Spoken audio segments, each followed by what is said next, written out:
पन्हाळा तालुक्यातील पडळ इथल्या कदमवाडी परिसरात वडार समाजाची 9 ते 10 कुटुंब राहतात।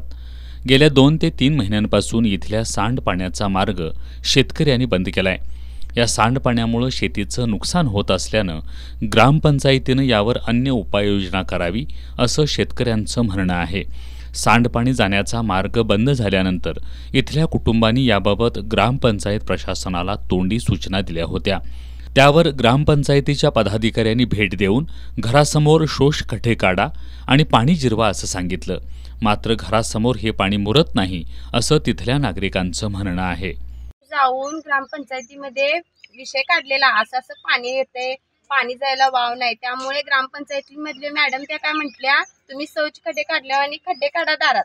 खड्डे काढल्यामुळे आमचा मुलगा का नाही पाण्यात 2-3 वेळा पडून निघलेला आहे। त्यामुळे का नाही हे पाणी आता आणि परत खड्डा बंद करून का नाही पाणी रस्त्याला सोडलं जाते। हे सगळ्या मुलांनी बायकांनी सगळ्यांनी बाधा लागले। पोरगा आमचं 2-3 वेळा आजारी पडायला लागले।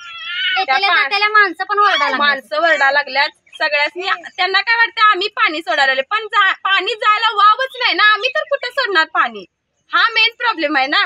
प्रत्येक जण येते जाते आम्हालाच बोलते, तर पाण्याचा मुद्दा हा कोणतरी सोडवायला पाहिजे का नको सांगा मला? प्रत्येक जण येते जाते पाणी पाणी पाणी। आता नेहमी जाते तिथे पाणी बंदच केलंय त्यांनी।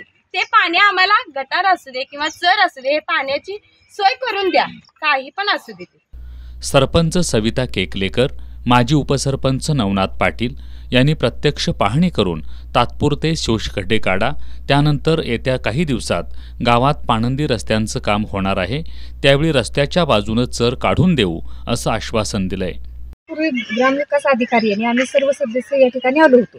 त्यावेळी ग्रामविकास अधिकाऱ्यांनी या लोकांना सांगितलं होतं की मी तुम्हाला शोषखड्ड्यासाठी अनुदान मिळवून देतो, तुम्ही तुमच्या हद्दीत शोषखड्डे तयार करून घ्या। आणि ज्यावेळी गटरची इकडे सोय होईल किंवा आमची आता भूमी अभिलेख मार्फत पाणंदी योजना चालू आहे, गावात उद्यापासून चालू होते, त्यावेळी या रस्त्याची मोजणी होऊन हद्दीच्या खुणा फिक्स होतील, त्यावेळी चर काढून चराद्वारे सुद्धा पाण्याचा निचरा होऊ शकतो।